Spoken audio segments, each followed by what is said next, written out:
Really excited, happy to have the opportunity to share with you. Just came off a 13-day, 14-city, 8-state tour, and my partners are going to see this, and we made it. We're back home to New Jersey, but I'm really excited and humbled with the opportunity to be here with all of you, and I have to say I am so inspired. You know, I prepare enough when I speak, but I didn't tonight because I knew for a fact that I will be inspired with your stories. I'll be humbled with your experiences. And I've heard so many incredible things that I related to today, and I am no different than any of you.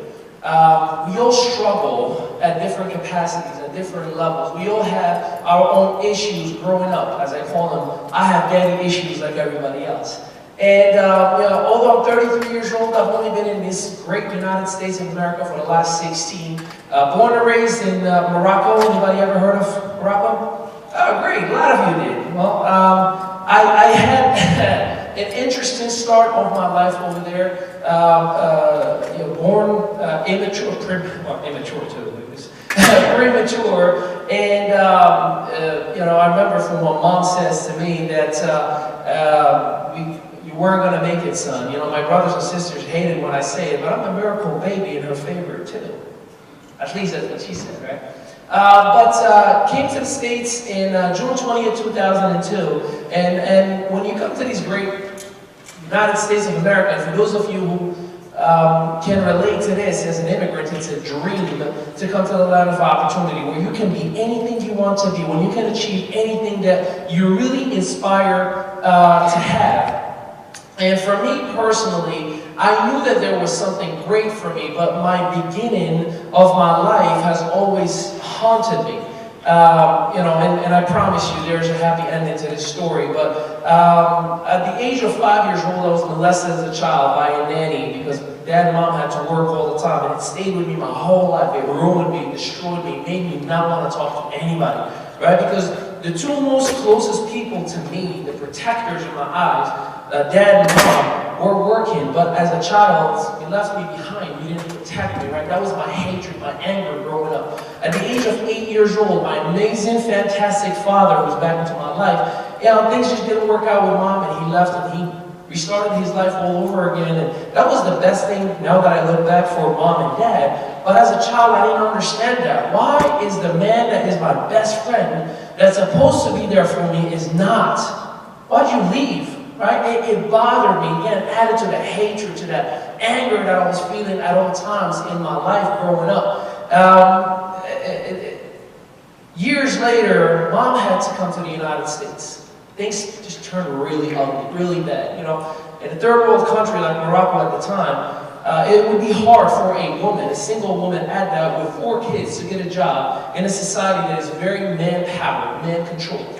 And again, though she did the right thing, I'm here, right? But at the time, I didn't get it. Why did this woman that said, I love you every single day, have to leave? Why? What did I do to deserve a father and a mother at the time in my eyes that just deserted me, right? That's how it was interpreted to me. A whole lot of events, and we can be here until tomorrow if I tell you everything that has taken place that, you know, for the sake of time, and I'm going to skip on because, you know, my parents are in my life. Things are good now. Thank God. I am blessed. I'm actually blessed with buy one, get one free. My mom has remarried and my dad has remarried. They're both in the United States. So, you know, I like that coupon. But in any case, when I came to the States on June 20th, I came with a lot of baggage. I came with all that anger, that anxiety, that hatred, that self-hatred. This is why I appreciate all the stories that I heard from all of you, from the struggle, from the pain, from the early hurdles, the losses, and all the things that most people would consider, oh, I feel so bad for that person that you might not relate to. I kind of took that whole list and said, let me get every single one in that menu. And I am grateful to God that I have gone through those experiences. When I was 19 years old, I was stupid enough to not realize how awesome I am. And I went to the bathroom, tried to find every single pill that there was in there. I just wanted to end it. I was tired. Every single day I'm angry. Every single day I broke both of my hands. I was the superstar of the basketball team during high school that had a cast in each hand every year. I wasn't playing, if you can do good math now. But I just wanted to end it. I was angry. I hated myself. I hated the fact that wherever I looked, though my parents were back into my life, though I had opportunities that were around me at all times, I just could not feel that I deserved it, because inside somewhere, that 5-year-old, that 8-year-old, that 11-year-old was still screaming, was still mad, was still saying, I hate this. Where are you? I don't like this, that you're not here for me. So why am I sharing all this stuff? Because had I not gone through all those experiences, and I explained to you how that relates to change, I do not think I would be the man before you today. I am blessed to be a president of a company that operates in 87 countries, that I spoke in front of tens of thousands of people, and I love each and every one of you, that you're giving me the opportunity to be here and speak before you. We help companies all over the world, and I get the privilege to have an intimate setting to speak to each and every one of you tonight. I speak 5 international languages. Had I not gone through the experience that I did in Morocco, that had led me to interact with different people from different backgrounds, from different lifestyles, that speak different languages, that forced me to eventually live in different countries. And at the time I hated it. I don't get it, why do I have to move from place to place? But it allowed me to have the experiences that I have. I went to culinary school and inspired to be a chef. And, started at Monmouth Culinary Educational Center here in New Jersey and qualified for a French program called Le Cordon Bleu. Some of you may or may not have heard of it. And it was inspiring to see myself in that setting, that I can actually become a world-renowned master chef. Wolfgang Puck, some of you have heard of his name, he graduated from that school. They promised that, Ali, you go to this school, we'll give you a job, guaranteed for life. How many of you would sign up to that deal? Guaranteed job for life. Well, guess what? They put me in a place called Ruby Tuesday. No offense, Ruby Tuesday. But I worked 80 hours, 90 hours a week. I had no life for myself. And as much as I love cooking, I love my wife more. Because I was married at the time. I was married at the age of 22. My wife was married, 21 when we got married. So 90 hours a week took the life out of us for 4 years, to about 3 years or so. We struggled a lot in our relationships.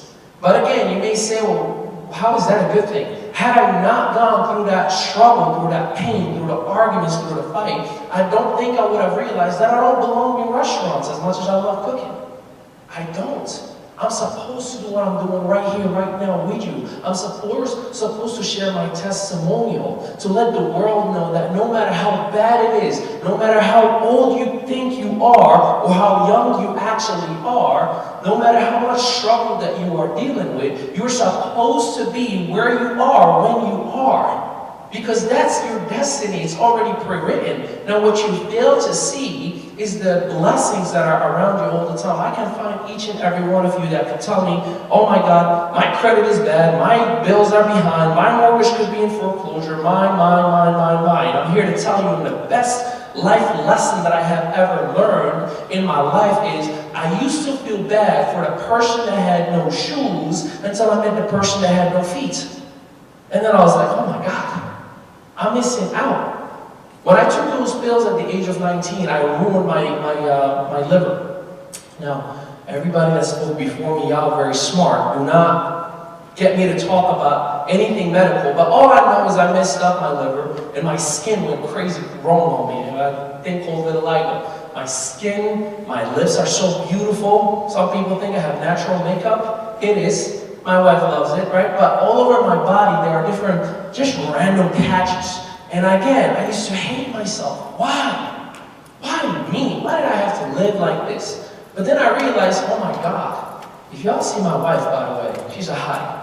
My wife sees me as a perfect human being. My son, little Sebastian, he's about to be 17 months old, an amazing, beautiful little man. Right? My family is back into my life. Mom, Dad, Baba, and Mama. That's buy one, get one free. Right? My parents restarted their lives. But I have everything the way it needs to be in my life. I go around the world and around the country and speak to people and help build companies and be home You know, with my wife, I travel 2 weeks maybe out of every 6 months, but the rest of the year, that 6 months, I'm home. Now, don't get me wrong, I work my butt off, but I'm home. So let me bring this home for you. Change. Change is scary. Some people say change is good, but change is scary. But it is necessary. I guarantee you, with everything that's within me, it is happening as we speak right now. It doesn't matter how much you think you're in control, you're not. It doesn't matter how much you tell yourself, I got it all planned out. I got it all figured out. I'm here to tell you, change is happening by the second, right now as we speak. As a matter of fact, some of you right now are experiencing change. One word of what I'm telling you could literally spark something that makes you say, oh my God, I'm blessed. Or, oh my God, I should tell the people around me, I love you more because I don't see the blessings that I have. Change is necessary. And until you embrace it and say, thank you, God, for giving me the changes that are happening in my life every single day, you will not have those blessings that you're trying to attain one day. You know, an acronym that I learned and I connected with Ms. Kelly earlier, when she was talking about the law of attraction, you know, The Secret. The Secret is probably one of the best books that I've read, and I watch the documentary every 90 days. And one of the things that I learned from it is that many of us, unfortunately, know of it or say, I'm going to think about it until it happens. But unfortunately, many do not actually get it. I encourage you to Google or YouTube search a name, Bob Proctor. Bob Proctor has been speaking for 50 plus years on this very same concept, and he studied a book called The Think and Grow Rich by Napoleon Hill. And what he taught in a very intimate setting, and a couple of times I was blessed to be around him, he says, remember this acronym, it's called TFAR, T-F-A-R. What does that stand for? The first one is T, thoughts. See, you start everything that happens in your life with a thought. So think about yourself, right? When you wake up in the morning, Monday, that's a thought. But that thought will move to become an F, which is a feeling. So you start with a thought that becomes a feeling. How does it feel when you're like, I'm dragging, it's Monday? Your whole day, it feels that way, right? You're dragging feet all day long, which means that feeling goes to A, or actions. When you're dragging with your feelings, your actions are actually going to showcase that. For those of you who are parents and you have people in high school, no offense. You see that all the time. You're like, why are you dragging all day long? Come on, get your head together, right? I used to be a high school student, so don't worry. I'm calling myself out too. But after actions, it leads to the R, which is results. See, if we were to wake up every morning and say, man, today's going to be a good day. Boy, I'm feeling it. Woo! I'm pumped. I'm pumped! See, when that thought happens, naturally the feeling comes along with it. When that feeling goes along with it, naturally the actions are going to take place. And when the action happens, home run, the results happen. This is the real root of change for all of us, our thoughts. We think bad of ourselves, and this is why I appreciated everyone that spoke before me. You are the nicest person to everyone around you, but you are the worst, meanest, nastiest person to yourself. You tell yourself that you look ugly every day. How dare you? You tell yourself, I don't know how to do it every day. How many of you say, I'm not good at that? How many of you give up jobs because you feel like you're not good at that job? Give up opportunities because you're, oh, I'm skeptical. No, you're not. You're mean to yourself. You're telling yourself you're not good enough. You're telling yourself, I don't have what it takes. Let me break it down to you. None of us do. You didn't know what you know now, but you have to work at it. You have to believe that you could create that outcome in the future. That's where the thought, the feeling, the action, and then the results. So stop being mean to yourself. Love yourself. Man, I am so sexy. I am so amazing in every single capacity. I am are the two most powerful words that you can have. And I guarantee you, whatever you say for yourself, you're right. You're right. Quintilius said, he who say he can and he who say he can't are usually both right. You pick which one you want to be. I guarantee you you're right. I bet you $1 million you're right. Either way, I'm winning. But you decide the results and the outcome. You decide what you want to achieve. Steve Jobs says you cannot plan a program from the beginning, but only backwards. So you have to envision it first. Once you envision it, you can start connecting the dots backwards. That's what you have. That's what you have to have the ability to imagine those things that you want to see. Van Gogh said, I don't paint, I imagine it, and then I just draw it backwards. I ask of you, be respectful to yourselves. Love who you are. You're sexy. I mean, I can't see you, I've got too many lights, but I think you are. So please, honor that responsibility that you have to yourself. Now I need you all to do me one last favor, like I ask everybody 100% of the time everywhere I speak. You're gonna wake up tomorrow, right? Right? Okay, good. I mean, listen, some of you may sleep longer, but... So when you do wake up tomorrow, I want you to sing like no one can hear you. I want you to dance like no one is watching you. And I want you to love yourself like you've never been hurt. Thank you so much. My name is Alex.